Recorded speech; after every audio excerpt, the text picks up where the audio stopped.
Hello guys, welcome back to my channel. I would like to thank OneFootball for sponsoring this video. Using OneFootball app, you can get all the latest information about football, real-time scores, transfer news and upcoming fixtures. You can also follow your favorite teams to get all the updates by enabling the notifications.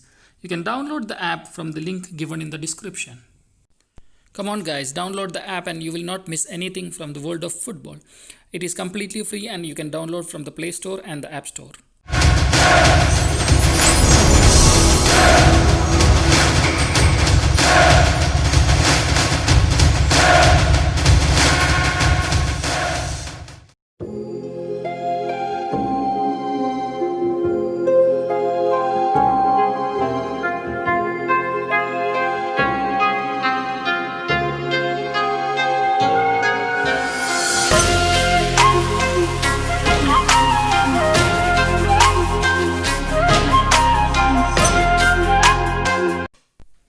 Hello guys, welcome back to another video.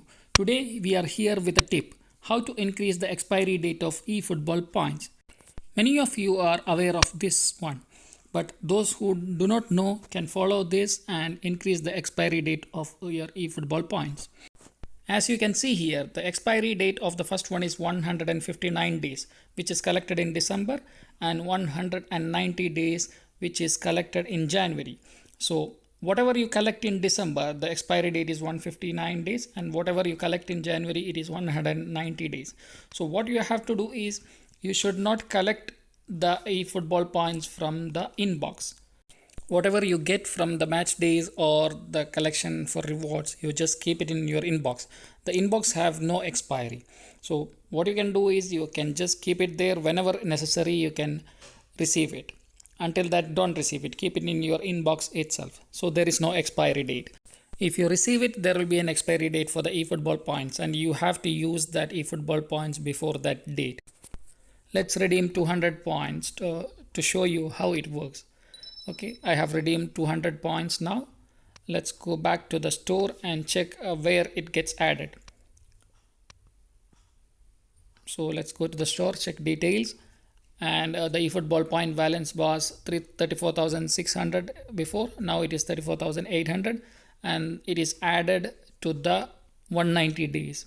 Before it was 15,650. Now it became 15,850. So 200 added to that.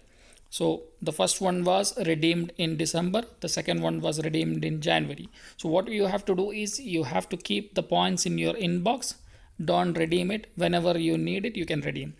If you receive the eFootball points from your inbox in February, the expiry date will be end of August. And if you receive it in March, it will be end of September. If it is April, it is end of October. If you have to redeem for a player, then only receive it from inbox. Else keep it in your inbox itself, the points. So the expiry dates will be more, because there is no expiry dates for the eFootball points in inbox. Okay, that's all for today. Thank you for watching. Hope you liked the video. Please hit the like button. Please share with your friends and ask them to subscribe my channel. Thank you so much.